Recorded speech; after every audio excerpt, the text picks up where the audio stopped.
How you guys doing today? It's Anthony Gangi. Welcome to another episode of Tear Talk. Guys, good discussion today. We're going to talk about handling violent threats from inmates. Actually, this comes from an article that just popped up on Corrections One, but it looks like they got it from Explore Jefferson. So it's local news that's coming out of PA, and it's about an inmate named Earl Roberts, who's currently at SCI, State Correctional Institution, Forest in PA. So he's a PA DOC inmate.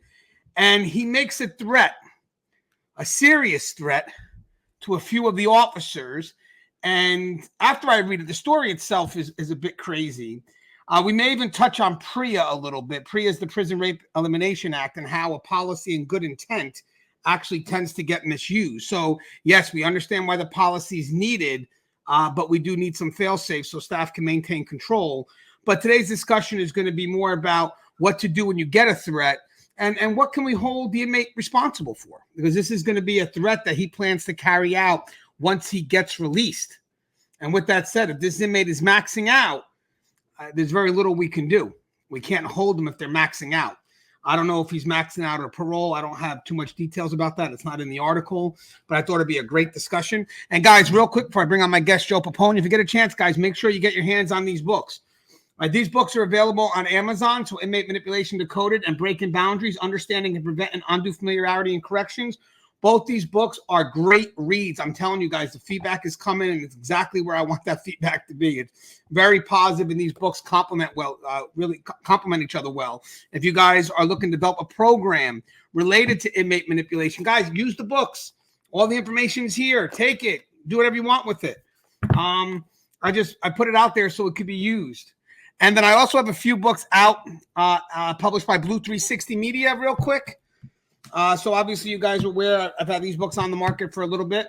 Tips for new correctional officers and their supervisors, as well as lessons learned while working in corrections. How to succeed in corrections. Well, lessons learned while working in a prison. Had it backwards. These are available on Blue 360 Media. Guys, tons of information in these books. I have the links to these in the description. These aren't really available on Amazon. You got to go to the publishing company. And then I got these two books that just entered the market. And I have one more book coming out about report writing. But in the meantime, we got Unlocking Leadership Potential. Guys, there's tons of advice here, a little spot to write some notes. And guys, it's not just from me in this book. I got advice from other professionals in the field, and it complements the other books. But this book, I'm truly connected to. It's a smaller book. It's about $20. But it's about 19, 20,000 words, but it's managing inmate behavior, dealing with unruly inmates. And guys, if you're new to this profession, even if you're senior, this book is a must read. I wrote this book in a way to answer questions that kind of may not be easily answered through policy and procedure. So this is more of an understanding of how to gain control when you have inmates that could be trying to manipulate the system. I definitely think it's a great read. All right, let me get Joe. What up, Joe? What's happening, brother? Hey, Joe, you mind introducing yourself, please? Yes, sir. My name is Joe Pomponio. I'm a retired lieutenant from the Texas Department of Correction for 29 years and 6 months. I'm currently working as a assistant jail administrator in our sheriff's department in the jail division and a panel member here for Tear Talk. Yep. And Joe, obviously it's a good topic. We're going to be talking about handling violent threats from inmates. Joe, I'm sure you've been threatened in your career, correct? Oh, absolutely. Numerous times. Now, the unique thing why I definitely want to have this topic is, guys, we're in a profession where we have to control people who don't want to be controlled. They rather not be in prison or jail. So obviously we are going to be dealing with a lot of threats. And to be honest with you, threats could be rather routine for us. I mean, it's just what we know we have to deal with. But that doesn't mean that when we get threatened, because it's routine, we erode the urgency behind it. Each threat should be taken seriously. But I know, and I'm sure Joe would agree, in this profession, when you get threatened a lot, sometimes we have a habit of even the most violent of threats just to say, just another day. Correct, Joe? Yeah, absolutely. I mean, as many times as I've been threatened in my career, there was a handful of times I've, taken it seriously. And, most of the times it's just one of those that's, it just comes with the job, especially when you're making an offender mind the rules, do something that he doesn't want to do. Yeah, but we do agree, Joe, that anytime a threat should be taken seriously, because you never know.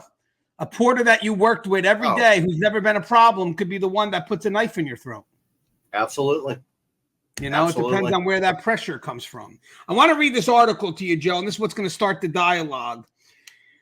For people that are watching this, you tell me what you think this inmate should be charged with, because it's going to give you a list of what the threats were, because it looks like this was all caught on body-worn camera.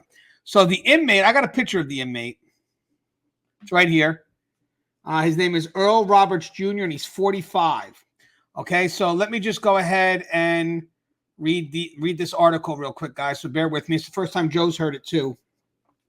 So this comes out of Marinville, PA. And in a disturbing case of alleged threats from behind bars, a Pennsylvania state prison inmate now faces multiple charges for what investigators describe as a detailed plan to terrorize correction staff upon his release. Now, I love what they say here real quick in this article. It says he's facing multiple charges. So all of a sudden, I'm like, okay, you know, we did the right thing here. Can't wait to see what these charges are going to be and what was the threat the inmate made. So I hear multiple charges. So I'm thinking, okay, we're headed in the right direction. So Earl J. Roberts Jr., 45, was charged with 5 misdemeanor counts of terroristic threats with intent to terrorize another, and 1 misdemeanor count of false reports stemming from incidents at SCI Forest on July 1st, 2024. And I think that's going to relate to the PREA thing, which we'll discuss. And again, PREA is the Prison Rape Elimination Act. So we'll touch on that briefly because it's within the article. So, according to a criminal complaint filed by Martinsville-based state police, the incident occurred between 2 o'clock p.m. and 10:30 p.m. at the State Correctional Institution, Forest, located at 286 Woodland Drive in Marinville. It's in Jenks Township, it looks like, Forest County. According to the police report, Roberts allegedly threatened the lives of several prison staff members during an escort. The threats were captured on camera, so we got it on camera. Roberts reportedly stated he would begin targeting staff members upon his release on December 12, 2024, so it's right around the corner. His threats included graphic description of violence, including beating staff with a bat, using a wood chipper to dispose of bodies, and torturing victims. He allegedly stated 1 every week, and each week you're going to be missing an employee. The inmate also reportedly boasted about premeditation and claimed law enforcement would be unable to identify victims or find evidence, saying you need a body, you need the weapon, and you won't be able to subpoena every, I don't know what the curse word is here, it blanks it out, Lowe's in Pennsylvania. The criminal complaint includes the following direct quotes from Roberts. Okay, so here are some of the direct quotes. And this led to 5 misdemeanor charges. And then the 1 count of the false report, which will relate to the PREA. Okay, so I'm going to read them, guys. I want to read them. There's a few, so bear with me. Not one guard safe here on December 12th. I'm going to beat each one of you with a bat on December 12th. That's his day of release. 1 every week. Then I'm going to Lowe's and get me a wood chipper and grab each one of you all once a week, and I'm going to feed all of you to the wood chipper, including nurses, when I max out on December 12th. Each one of you, and then there's a curse word blurred out, in a wood chipper to see if the cops can identify that. 1 at a time, I'm going to drill holes in your hands and feet. I'm going to put each one of you in a wood chipper. They can't identify that, and there's a curse word there. Can't find no DNA in that, and there's another curse word. I'm going to rinse out with water, rinse out with bleach, kill it out with ammonia, and take it back to, and there's a curse word there, Lowe's, referring to the wood chipper. And yeah, I premeditated, and then there's another curse word there. I'm going to catch any worker coming there's a curse word there, out of here. I don't give a curse word there. If you are a correctional officer, a nurse, or a psych, every week you're going to be missing an employee. Let's see if court can identify that, because for you to find me guilty, it's not enough. You need a body, you need the weapon, and you won't be able to subpoena and there's a curse word there, Lowe's in Pennsylvania. You won't find your body. I'm going to make sure each one of you pay, and you all think you're above the law. I don't abide by law. I'm here for breaking it. And I ain't going to change not once. Okay, so the report states that Roberts claimed the camera footage was hearsay evidence and couldn't be used against him, which is why he was saying everything directly to the camera. The charges also relate to a false report made by Roberts on July 12, 2004, claiming sexual assault by corrections officers during July 1st incident.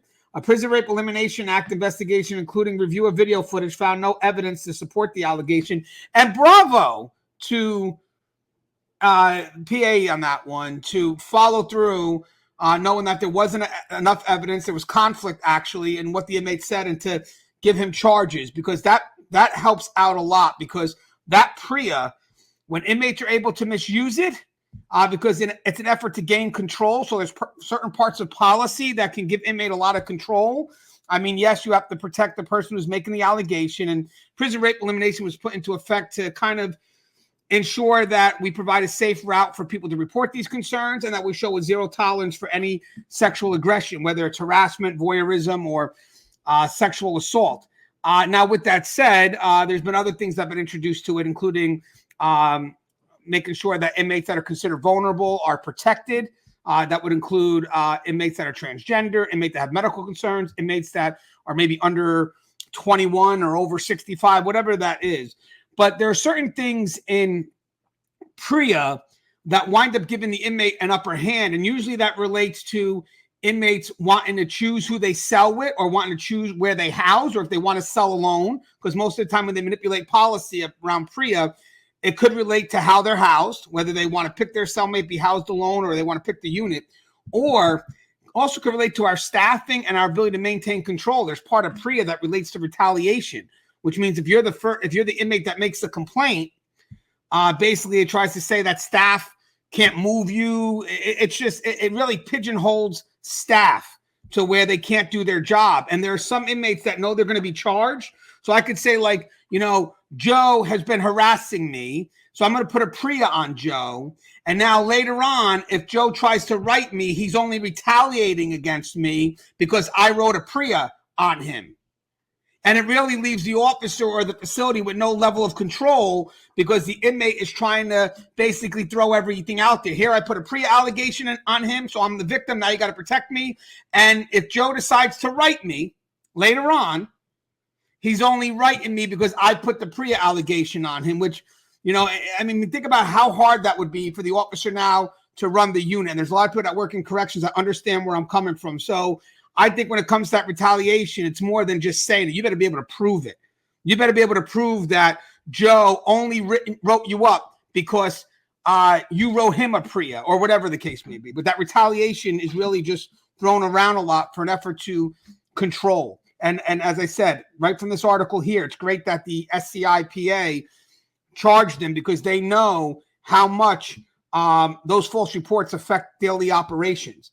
Roberts was arrested by the Marionville, Pennsylvania State Police on September 18, 2024. Preliminary hearing is scheduled for October 22nd, 2024 before the Honorable Daniel Miller. Case remains active, with Roberts awaiting his preliminary hearing.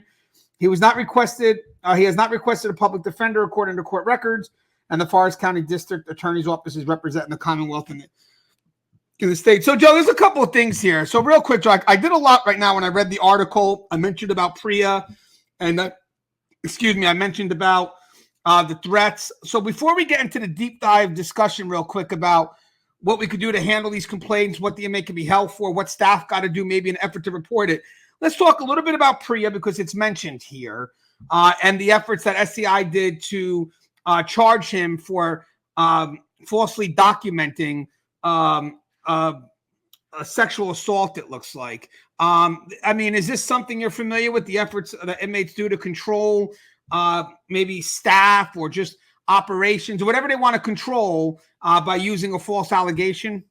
Yeah, PREA was, it was well intended, but piss poorly planned. I don't think for a moment that they ever expected it to be used as a manipulation tactic the way it is being used by the offender population. I commend Pennsylvania for having the testicular fortitude of actually pressing charges on this guy for false allegations. I wish more states would do it, including my own. It's a pain in the ass on a good day. And it's really a pain in the ass on a bad day, because these guys can use PREA as a manipulation tactic to try to get housed with people of the same race, with their homeboys, by themselves. In Texas, they don't prosecute false allegations. They're even hesitant to press administrative disciplinary sanctions for filing an intentional false report. So I commend Pennsylvania for doing what they're doing. I wish more states would fall in line with it. I think it would stop a lot of manipulation tactics, with the use of PREA. It was originally intended to keep the offender population safe from being sexually assaulted by other offenders. It allowed us to label aggressors or predators and potential victims. Like I said, it was well intended. I don't think it was thought out completely as to the ramifications of what could happen in the event of. But like I said, Pennsylvania, I tip my hat, man, because for a state to actually prosecute false allegations, man, that's freaking awesome. And in Texas, we're not licensed peace officers. You guys may be in Jersey or New York or Pennsylvania or whatever. We're not licensed peace officers. We're just correctional officers. Therefore, unless internal affairs kicks in, we don't have that option of being able to, especially if it's found during the investigative process that he intentionally filed this because he's trying to get moved in with one of his homeboys or somebody of his own race or whatever. There's no ramifications for us. There's no way of us for heading that off other than to unsubstantiate the claims and close out the investigation. So it makes it hard for these correctional officers, and especially in the state of Texas, because those things get filed against staff more often than especially when it comes to the voyeurism, alleged sexual assaults. And I mean, these poor bosses go through the ringer when it comes to that. And it's really a pain in the butt to prove or disprove. We say that the offender's got to prove that this happened. And, on the other hand, the staff have to prove that it didn't happen. So, it's PREA was a well thought out plan, but a huge manipulation tactic. It's used for a variety of manipulation tactics, by the offender population. Yeah, and the funny thing about that, Joe, you made a lot of good points here, is that there's really no leeway for, I don't want to say discretion, but kind of work with the procedure. I think what happened with PREA is it was a developed policy that really went into the weeds of how to carry out that policy, the procedure of it all, where usually someone gives you a policy, tells you what to expect, and then you try to, work on the procedures to meet the policy, but it's not really micromanaged by the people that want the policy, where PREA's got their hands on a lot of what of the procedure behind it, which doesn't allow for, it really pigeonholes staff. It can go as far as pigeonholing the agency itself. So again, something that's good intent, but hopefully something like this, if people are reading it outside of these threats, they look into this. Hey, PA, what did you do here? How did you make this happen? Because I don't know if PA has the law enforcement powers either. So did they wind up, maybe they sent it out to the state police, and the state police assisted with going ahead and filing the false documentation? Because maybe when there's a PREA complaint, the complaint is sent to the state police. And then it's the state police that review it and then wind up saying, hey, this guy documented a false complaint, and we're going to go ahead and hold them responsible. So it's whoever has the authority to receive the complaint, because you're looking at what could be a criminal complaint, and then what they're able to do afterwards with agreement with, I'm assuming, the prosecutor office. Well, but, another side to that too, without getting too far off topic, is the fact that filing a false report's a misdemeanor. And you got to look at certain factors. You got a guy that's serving 50 years. Is a 6-month misdemeanor really going to do anything to him? No. Right. Is the prosecutor willing to use county funds to prosecute a misdemeanor charge? No. Is internal affairs willing to take a misdemeanor charge? No. So that's another aspect too that holds us back in Texas. I think when President Bush signed this into law, I don't think there was enough correctional voices in this when this policy was written, or when this law was written. I don't there wasn't enough input because had there been enough input, I think somebody would have looked down the road at ramifications and would have brought this up and hey, what if this is used as a manipulation tactic? You know, we're chasing our tails here. And Joe, you made a good point because you know, George Bush signed it in early 2000 sometime, I believe, but when it was fully implemented sometime around 2012, I mean, it went far beyond, I think, what the policy expected. It really went into procedure.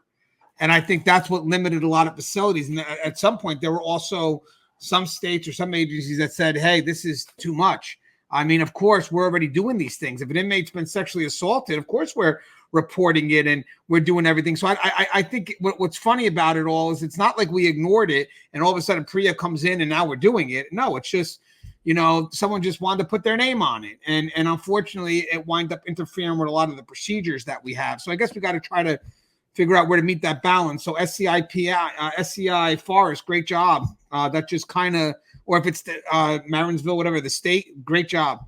PA State, whatever that is, or the county, wherever that went. Maybe it could have went to the county, but if it's a state issue, it's probably investigated by the state. So now going back to the threats. Okay, so before we talk about what you need to do if you get threatened, I want to mention something to Joe, and then kind of go talk about basically what the inmates being charged with. So when I read it, I'll be honest with you, this is some serious stuff the inmate's saying.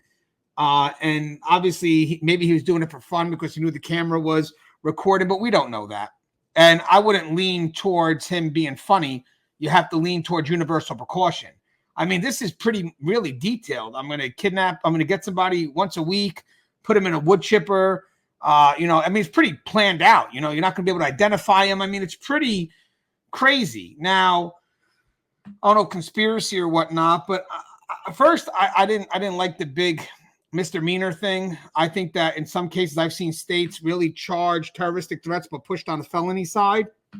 So I noticed some of these charges here. I took note of some that I thought could apply, but they're not going to be misdemeanors. These would be lifted to felonies. But Joe will explain, because I know, Joe, and you've only seen these type of threats being charged as a misdemeanor, correct? Yeah, that is correct. So, well, real quick, Joe, why do you think that is? Do you think it's hard to prove, maybe, even if you have it, but you have it on camera? Well, yeah, you know, in most cases when it comes to things like terroristic threat, you know, it's a he said, she said, you know, either by a phone conversation or by a text or, you know, verbally, it's a he said, she said thing. Number one, it's a pain in the butt to prove, unless both parties admit to what they said. You know, and number two, you know, they figure that a lot of these people are just basically talking out of their ass, out of anger, you know, due to a decision that was brought about in their life at that particular moment. So, and they determine that, you know, a lot of these people don't follow through. It's just mostly hot air. But unfortunately, you have that handful of times where people do carry it through. And, you know, then we're talking something other than terroristic threat. You know, we're talking, you know, possible felony charges.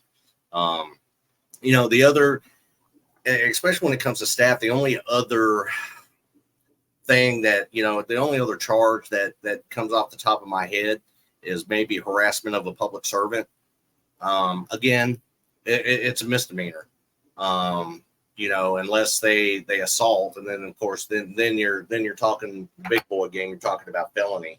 You know, in this case with this guy maxing out and getting out,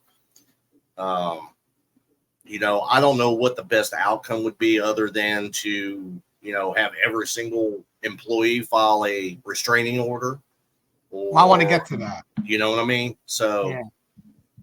We're gonna get to that, Joe. I 100% want you to touch on that.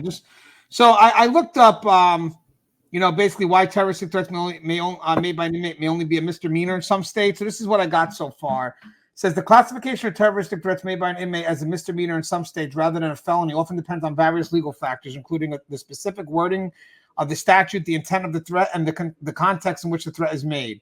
So these are some examples. So for state-specific legislation, so laws on terroristic threats vary widely between states. Some states reserve felony charges for threats that are credible and immediate, while others may classify less serious or vague threats as misdemeanors. The wording and severity of the threat can influence how it's prosecuted.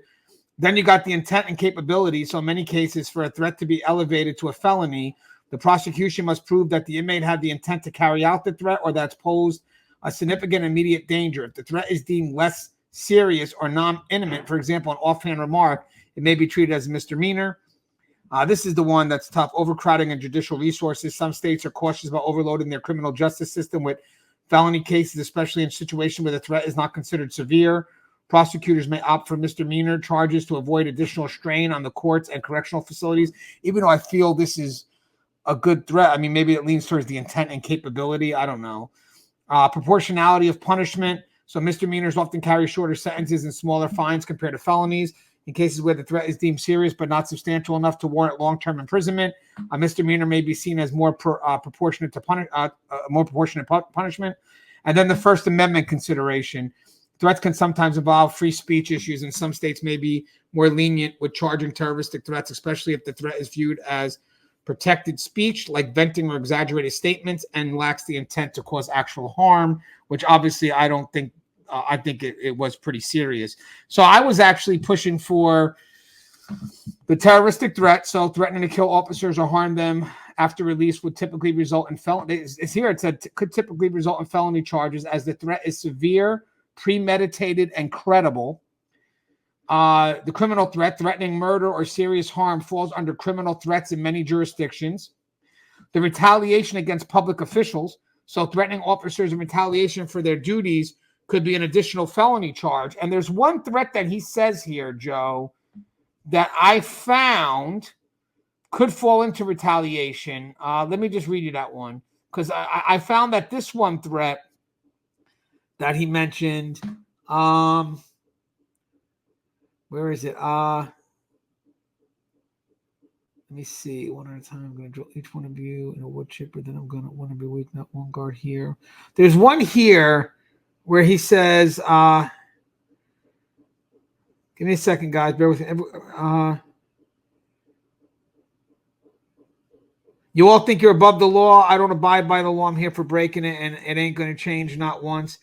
I mean, that's pushing it. I don't know if that was the one I thought it was. I thought there was one here that kind of talked about, because he calls them by their title too, like nurse, officer, or whatever it is. Never mind. I thought there was one here, but there was one I thought that was retaliatory. Maybe I'm thinking about, maybe from my mind when I was reading it, when he says you think you're above the law, I'm thinking maybe that's how he perceives us carrying out our duties. Because to me, that's not about being above the law and saying that they're dirty. I think in his mind, he's trying to power up. I think you're above the law. Why break the laws? You know, so I think that's just a power up dynamic. But either way, I looked in, someone said stalking. So if the threats include plans to follow or harm the officers after release, this could lead to a stalking charge. And then the violation of parole or probation. If the inmate is due to be on parole, threats of violence could result in parole violations, preventing release or leading to reincarceration. So Joe, what's your, I mean, I know we talked about the misdemeanor and stuff, but I mean, do you think there's something also credible there to maybe push for criminal charges in any one of those categories? Oh, yeah. I mean, you definitely have, with him being on camera, and he threatens everybody. I mean, it's not one particular person. It's pretty much all the employees. So, I mean, you have a legit terroristic threat, regardless of whether, the video is not used in court or not, because it's already been on the news media. So everybody and their brothers knows that the threat's been made. Terroristic threats there. In Texas, the legal definition for terroristic threat is, placing any person in fear of imminent serious bodily injury. Whether it be an official or a volunteer or, anybody who organizes or deals with emergencies. So that potential threat of imminent bodily injury has to be there. And depending on how the states slice and dice the law, their versions of terrorist threat may be a little bit different. In Texas, for terrorist threat, it has to be imminent bodily injury. In other words, he's behind the cage. And he says, when I come out of this cage for Rick, I'm going to stab you.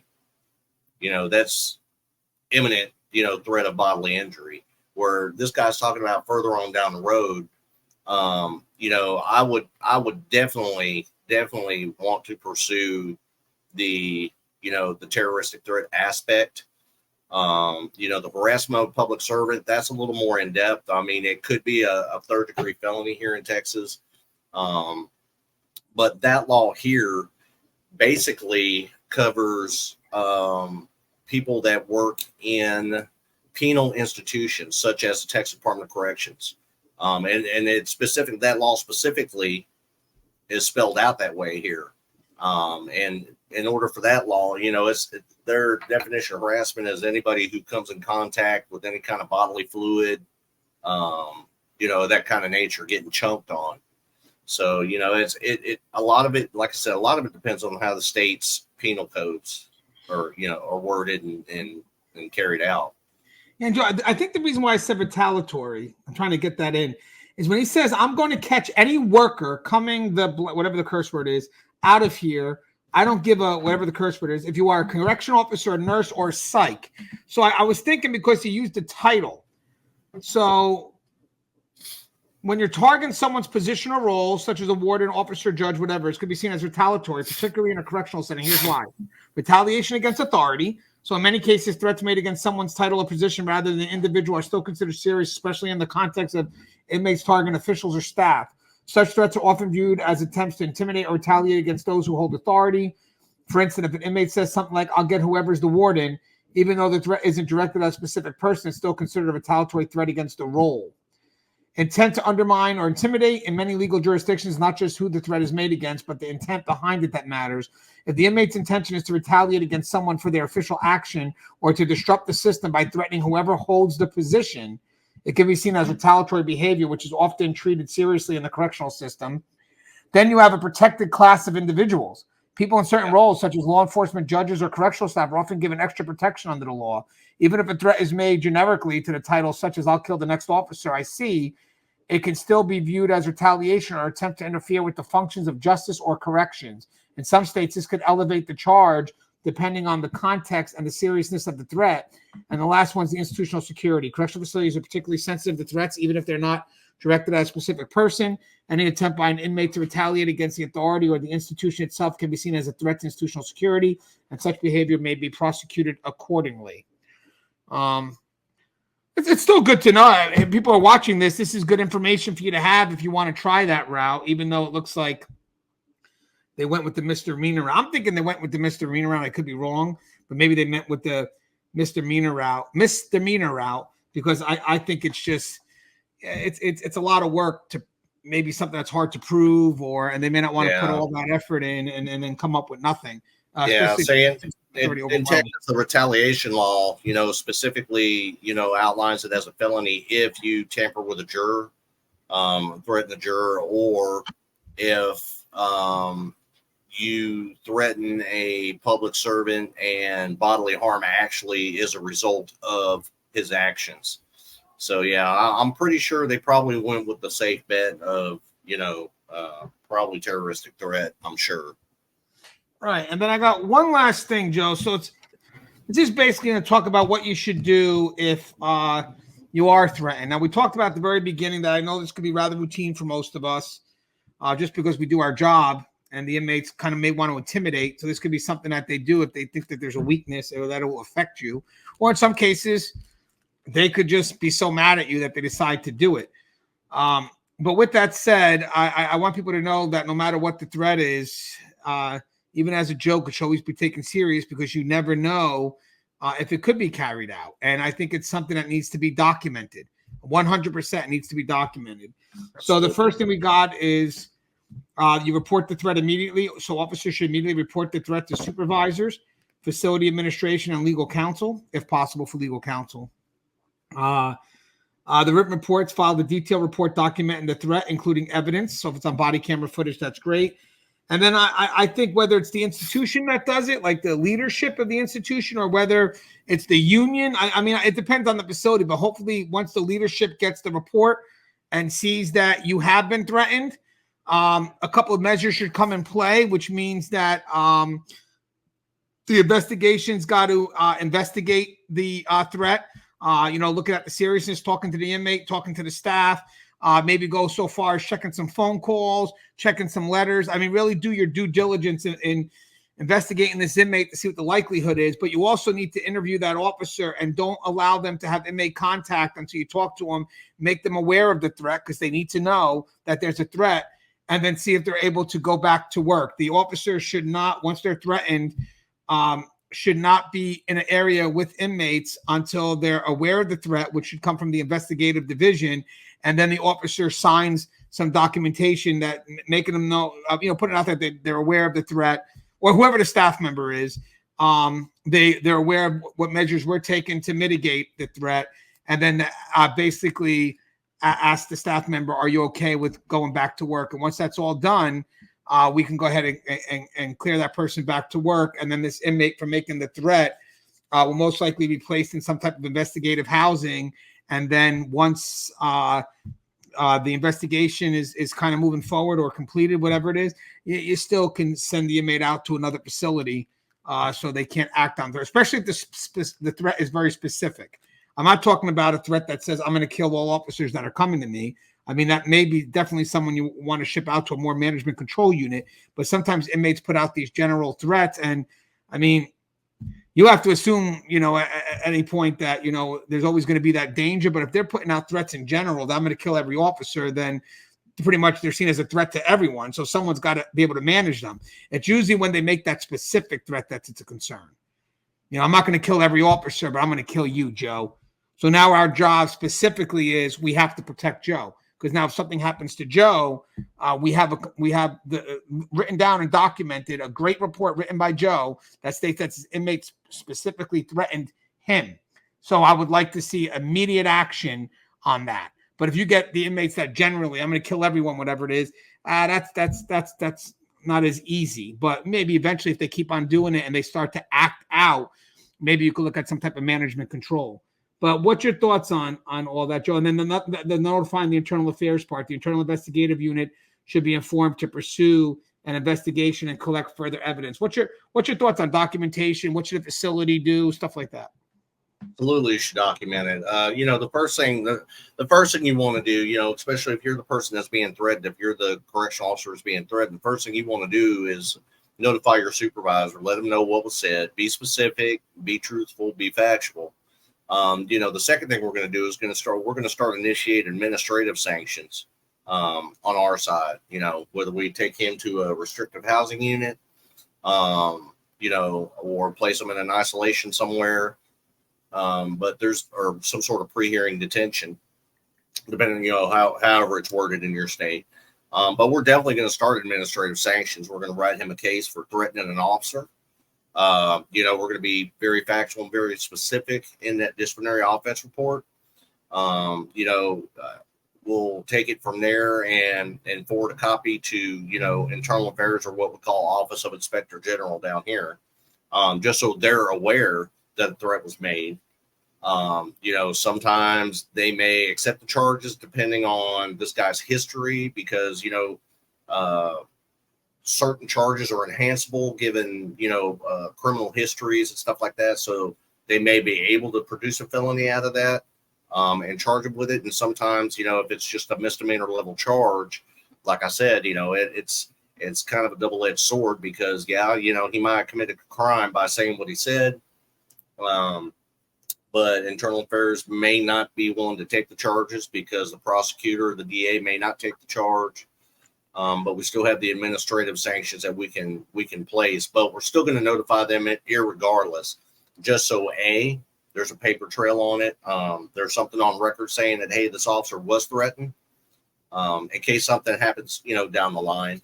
And, to take it one step further, you don't have to be the one that reports the threat. If I'm walking down the run, or, if Anthony's walking down the run, he passes this inmate cell and I'm behind him we're counting a run, and he's doing the first count, I'm doing the second count, and I hear inmates say, you know what, I'm going to kill that motherfucker Gangi. I can be the one to write the offense report in his behalf, because I'm the one that actually heard the threat. So, it's not just a individual or an isolated individual report. Everybody can kind of, kind of like the buddy system. If I hear it, I'm going to write that report just out of respect for Gangi and for his wealth and welfare. You know, once we get done, say, hey, Gangi, you know, when I was walking down 2 Road and this motherfucker said he was going to stab you in the neck. So, you know, I'm going to write his ass up for threatening an officer. And even still, you know, regardless of whether Gangi wants to or doesn't want to, me as a lieutenant, if I come down there and I say, hey, look, you know, I heard this guy, Lou, he threatened Gangi. It was clear as day. This is what he said. Okay. He's getting escorted out of there in a set of cuffs and off to the shoe we go. You know, we could start those we could start the administrative sanctions on our side, you know, all day long. You know, when you hear these generalized threats, guys, I mean, there's or specific threats, regardless. But let's start with the generalized threats. Generalized threats could be something that, you know, even an inmate could say the mental health. You know, these officers get on my nerves. I mean, one day I'm just going to wind up beating up some. I mean, there's no time frame.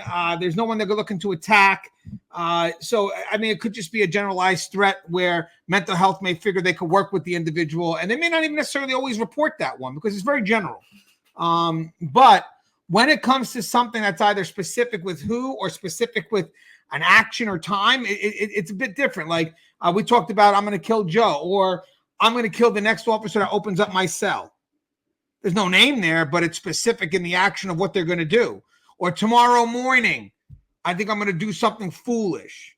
Or next time I go to mess, I'm going to do something foolish. I think the more specific a threat, the more you got to give definitely some level of credibility and some investigative research in it.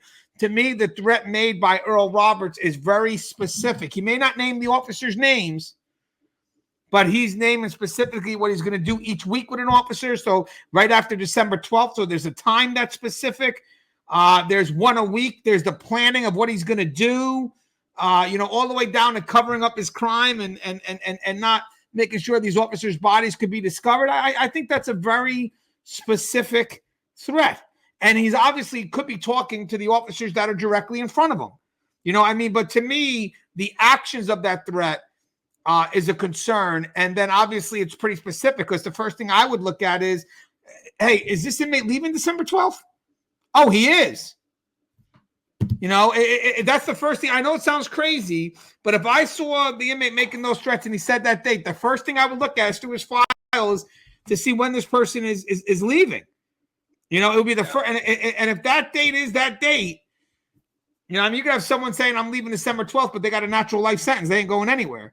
You know, they want to maybe investigate for potential escape on December 12th. But, you know, now you're looking at the chance to carry it out, a plan. Like, hey, he's leaving on December 12th.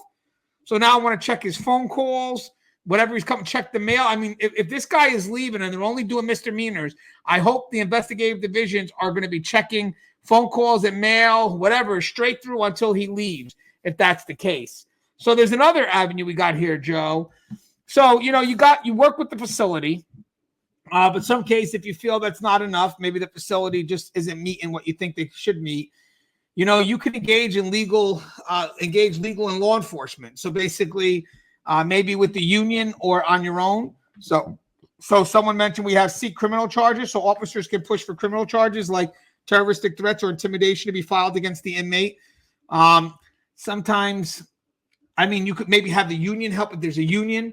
But I know sometimes that's not easy to do. If the facility doesn't want to do it, I think, you know, maybe the officers can probably go to the state police or whatever it is to try to report it. But I think you really need the support with the agency on that. But don't quote me on that because I've never gotten that far into the process. I've seen people do it. I've seen people say, well, if the facility's not going to do it, I'm going to go report it myself. But the funny thing is I never get the outcome of that. It's like they file it and then I don't know what happens after that.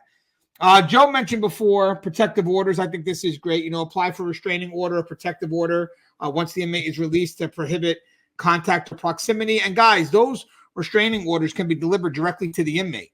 So basically, you could have the local PD call the investigative division, whoever it is, and just whoever's got to serve it and serve it directly to the inmate.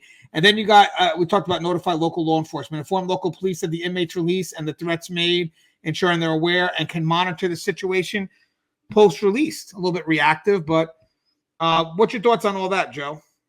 Yeah, the best case scenario, especially if it's somebody who's getting out and he has some sort of mandatory supervision that requires supervision by the community supervision department or some sort of parole. If you can follow restraining order, that's awesome. That's just one more bullet in the gun to for him to shoot himself with. Especially if he violates it, because if he violates that, he automatically violates his parole, whether it's by contact, by phone, by, him walking into your driveway, whatever. I think a restraining order is probably one of the better avenues to take, especially if you have a family. It's kind of an added protection. This way, if you see him, if you notice he's around your, within a certain proximity to you or your family, you can report it and have them, violated because of that protection order. I've seen officers go outside the system and go to the local, either county sheriff or local DA, local justice of the peace, and actually have restraining orders issued due to that. But in order, and this is just one thing I want to, everybody to keep in mind. If you plan on doing that, make sure you have legitimate proof.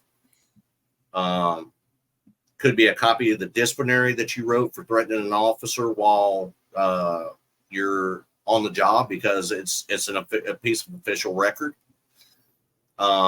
Texts, mail. Make sure you have something, for the JP, the sheriff, the DA, the judge, for them to bite into in order to issue that restraining order. You can't just walk in and say, hey, this guy threatened me on the job the other day and I need a restraining order. Not that easy. Not that simple. You got to have clear documentation to prove. Like I said, you can use as simple as a disciplinary offense that written at work against this individual. There's been times where I've written a letter, an affidavit for individuals because, internal affairs didn't want to take the charges, or the DA wouldn't allow internal affairs to take the charges because it was a misdemeanor. So I brought an affidavit for them, and they would take that along with a copy of the disciplinary and take that to the local district attorney or, the JP or what have you, just as an added, documentation trail that, this dude is issuing threats, and I want to make sure when he gets out that there's a restraining order. I've never seen a judge or anybody not issue one, but make sure you have proper documentation when you go. Give them a little meat to the bone. Hey, Joe. Also, I like what you say, but if the restraining order notes that the threat is to be carried out once the inmate's released, that also adds to the chance of you getting it. Like if the threat is I'm going to get you when you walk on my unit, as opposed to I'm going to get you once I'm released. I mean, does that matter when they review that? Well, yeah. I mean, the one thing they're going to do is look at his disciplinary history. If he's been incarcerated for 15 years and he's maxed out and he's getting out, what was he a pain in the ass for those 15 years? Did he constantly threaten staff, or is this something that he's just because I've had inmates do that just because they did not want to leave. They didn't want to go out on parole. They didn't want to go out on a mandatory supervision because they didn't want the pain in the ass method of having to check in all the time, blah, blah, blah, blah. They have 5 years left on their sentence. They rather just do their 5 years and stay in the penitentiary, so, when it comes to that, in particular, there's a lot of things that play factors in there. So, it's one of those things to make sure you do your homework pretty well, before, you go down there and because he does have he is maxed out and getting out. Yeah. That adds a little, urgency to the issue. But nevertheless, they still want to make sure that they're issuing a legitimate restraining order on a legitimate threat. Yeah, and again, that's if he is getting maxed out. It didn't say that clearly, but that's what I'm assuming. Yeah. And then the institutional measures. We talked about the investigate, but here's some. You want to reclassify the inmate in this brief period of time too. So request that the inmate be placed in higher security or some level of close custody. especially if the threat is deemed serious. And we talked about that because when they're investigative housing, the guy's still going to be charged.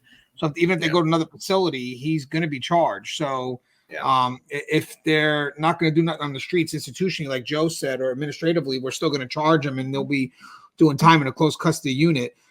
Now, some say delay release, work with the facility administration and legal team to delay the inmate's release by pursuing new charges. If the inmate's maxing out, that's not so easy to do.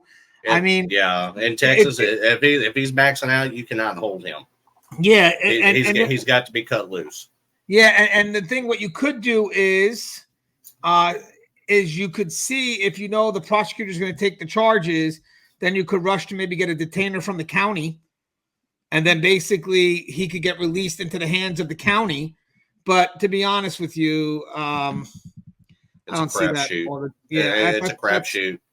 Yeah, because the investigative division will forward a threat to the prosecutor. If the prosecutor decides to pick it up, depending on what it is, maybe the county could issue the detainer, and then once he maxes out, he goes to the county to hear that charge. But that's not going to happen for a misdemeanor. I mean, very highly unlikely that they may just say he could be released and then report to whatever the county's courthouse, whatever it is on whatever one schedule, released on his own recognizance, whatever that is.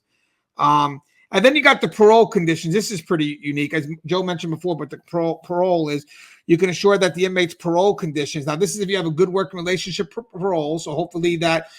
So usually when an inmate's up for parole and they get charges, parole should be notified. If the charges happen before he was given a date, that's good. That could definitely work in your favor. But if the charges happen after he was given the date, it may not be so easy to turn that around, but still could be, depending on how serious the threat is.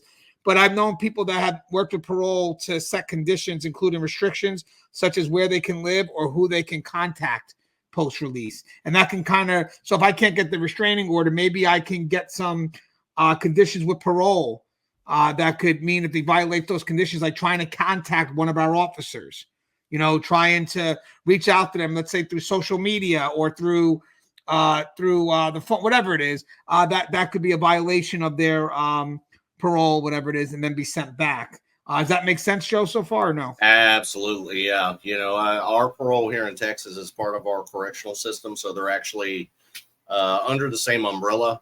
And that's the one thing I do like about parole. If the DOC is having issues with an inmate, issuing threats against staff, they can add that as part of his parole conditions, that he is not to have any contact, whether by written, electronic, or verbal communications with any staff member of the DOC. They also add the added safeguard that, parolees will not commit any offense, whether it be felony or misdemeanor, while they're on parole. So you kind of have two tools at that point, especially if you can prove that he's issued a threat or he's making contact with you in any shape or form. You could pretty much have him violated and sent back at that point, right then and there.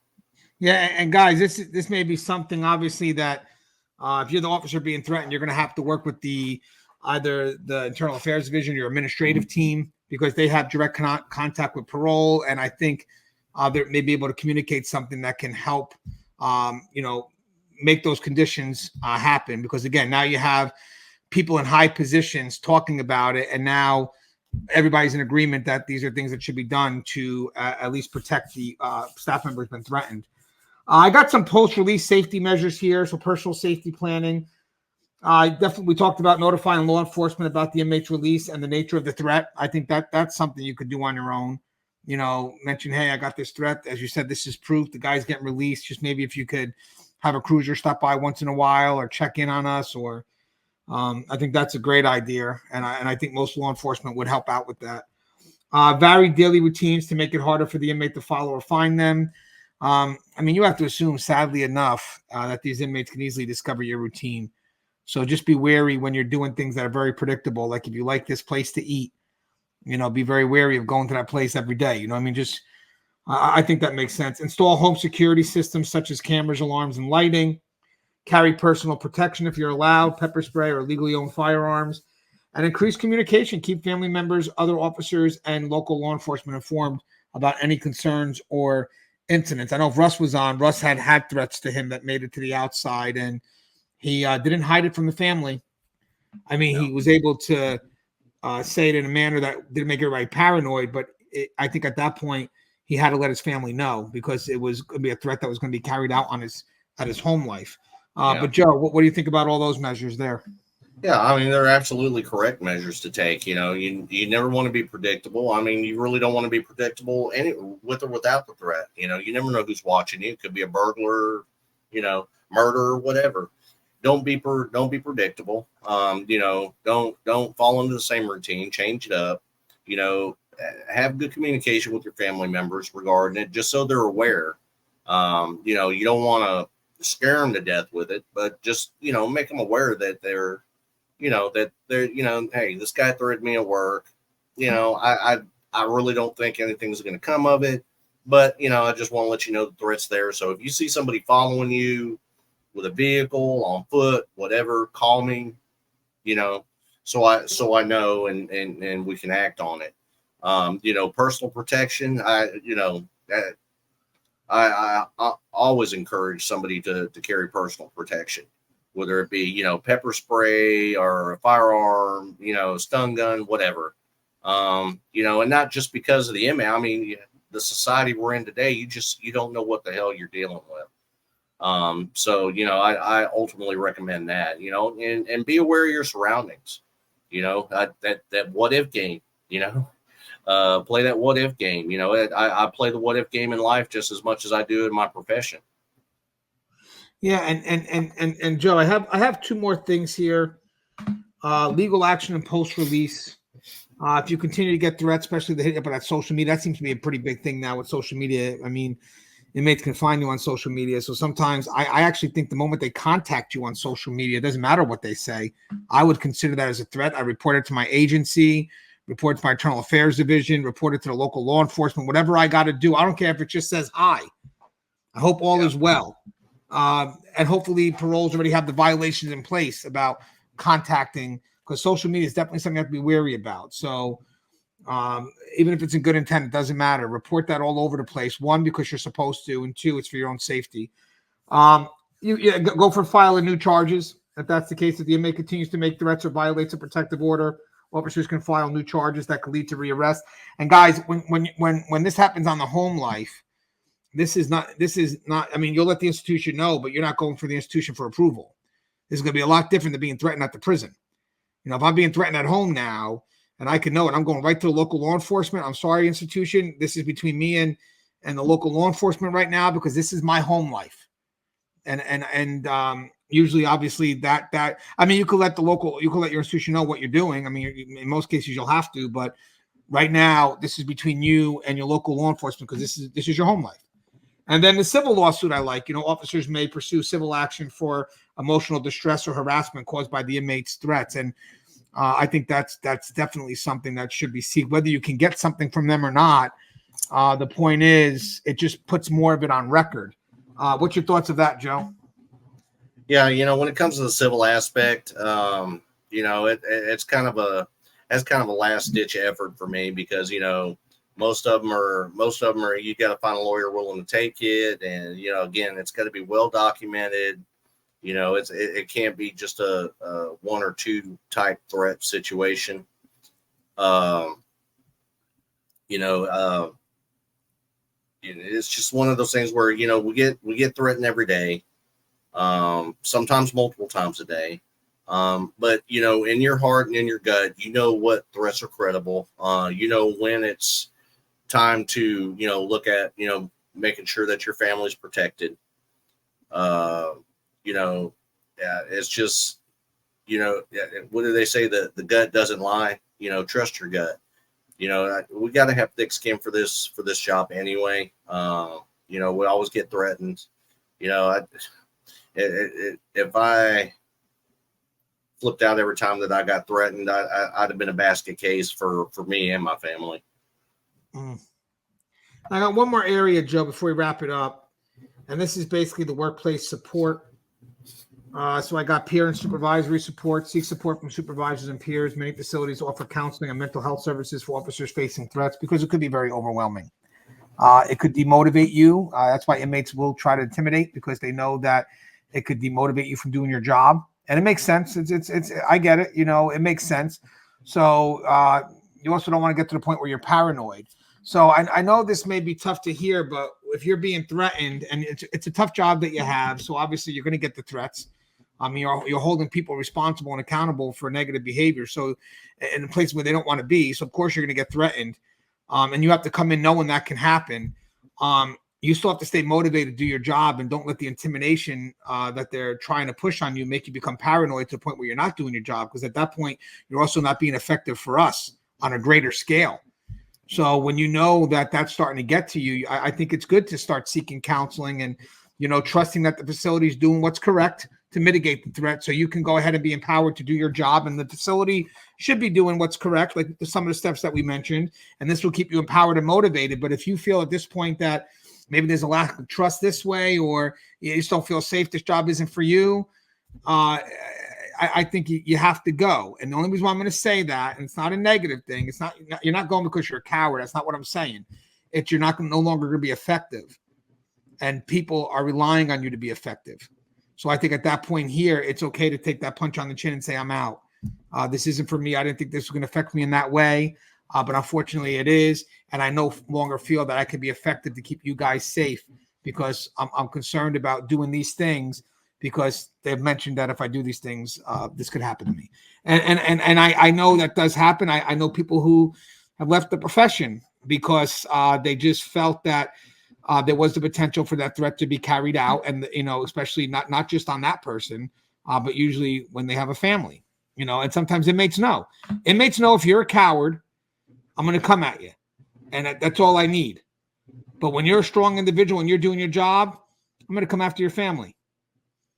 And that makes someone who's strong in their way a little bit more hesitant too, because now they're worried about how their actions can affect, people that are on the outside that love them. So, man, inmates craft the game, specific to the person. But trust and believe, I have seen strong people have their families threatened, and all of a sudden, that strong person, which is natural, starts to become hesitant. Starts to be less of a rule enforcer. And the other thing I got is the union representation. If you have it, if part of a union, reach out for an additional support, which could include legal representation or assistance in implementing safety measures. What's your thought on all that, Joe? Yeah, the biggest thing for me was, having trust in my coworkers and having, my coworkers having trust in me. That you got the biggest peer support system that, anybody could have, and that's your shift. That's your coworkers. That's why we're there. We're there to watch each other's backs. The inmate's job is to spook you. Whether they have the capabilities or the ability to, it's irregardless. Their job is to try to get to you in any way, shape, or form. They're going to try to speak to you one way or the other. If threats on you don't work, they're going to threaten your family. They're going to threaten your kids. My takeaway from all of that is never let them see you sweat. Never show emotion. Never show fear. Do your job, because if you let it spook you, you're not going to be effective to anybody. Like I said, never let them see you sweat. Just let a supervisor know what's going on, and go about your routine. And I wholeheartedly agree with Gangi. I've seen people come in, you thought were tough as nails, and sometimes when threats are issued or involving kids, they tap out. I'm out. And and I understand that. I honestly do. I don't fault anybody for it. But in this profession, you're going to hear threats every day. Whether it's, threats of violence, whatever the case is, we're going to hear them. Main thing, like I said, the main objective is never let them see you sweat. Deal with it the way you need to deal with it. If you talk to coworkers, say, hey, you know what? Gangi, for whatever reason, I'm walking down the run and Gangi just fucking threatened me. Said he was going to stab me. Okay. And most of the coworkers go, you know what? I got to come over there anyways. I got your back. I'll watch out. I'll keep an eye on his reactions and keep an eye on his mannerisms and see, what he's about, and, look and see if there's an actual threat. Your biggest peer support is going to be with your coworkers. Sometimes, people do get rocked to the core, and they have to step outside the boundaries of the job to talk to somebody about it. And it's not a bad thing either, having a neutral party in there. Sometimes having somebody with an unbiased view of corrections that, doesn't do it every day may have, a better insight, or, maybe better tips or tricks as to how to handle the situation. Yeah. And guys, by the way, this is just suggestions. I mean, this could all vary depending on, what the legal statutes are of your state or your agency, whatever it is that you have to follow. But as you can tell, I think the general summary of this is you don't sit there and take it as a joke. You make the effort to address it. I think these misdemeanors are a concern for me, but at least there's an effort to do something. Same thing with the PREA. That's great. Still a misdemeanor, but it's an effort to do something. That's more than a lot of the other agencies that just kind of accept it. Joe, anything you'd like to say in closing, sir? Yeah, when issued threats, there's two types of, or actually three types of people. You have the people who live in fear of those threats being carried out. You got the people who are numb to those threats being carried out, and then you got the people who like to antagonize the person who's threatening to carry those threats out. Don't antagonize a situation. Don't make a situation worse just because you can, because they're locked behind a locked door. At some point, they're not going to be. So be professional in your job. Be professional in your judgment. If you get threatened or you see a foul, call it out. Even if it's an administrative sanction,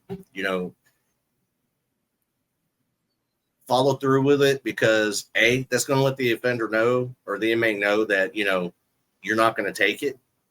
At that point, they're either going to cease and desist, or they may carry on with issuing the threats. A lot of the times, if you put it on paper, it backs them off. You have lots of recourses out there, whether it be administrative sanctions, or a restraining order. You do what you feel is the correct way of handling it, but do it professionally, do it legally, and do it swiftly. Don't wait a week later to tell somebody that you got threatened. Let them know right then and there. Let a supervisor know you've been threatened. This way we can deal with it. We can't deal with it a week later after the threat, because too much time has passed, and it just muddies the waters. If you get threatened, let somebody know instantly. Don't wait. I don't want you to wait. Even as a lieutenant, if you got threatened, I want to know about it, because at some point this inmate's going to have some sort of movement, whether it's to a wreck yard. And if I don't know about it, and you're escorting this guy to wreck after he's threatened you, and you get hurt, and then I find out later the guy threatened you the day before, I can't. I need to be able to help you. So, number one, help yourself. Like I said, let a supervisor know. Never let them see you sweat. Don't react. Just go on about your normal job performance, but let them know. I'm putting it on paper, plain and simple, and then let a supervisor know. But you will know based on the inmate's actions how and where you need to take it. And if you truly feel intimidated enough to the point that you feel your safety's and you're in fear of your safety, then by all means, go the restraining order route. If you have an investigative division that's willing to take the case and put charges on them, by all means do that too. Either way it goes, you need to let that inmate know, either by administrative sanctions, law enforcement sanctions, or legal sanctions, that you're not going to take it and you're not going to stand for it. Yeah, and guys, this is something we all have to stand together on. Again, I thought it was a good article to share. It's relevant. It's in the news today. I think that if you're, watching this and, you're dealing with this at your agency, is a good video to show them, because there's some good positive efforts moving forward.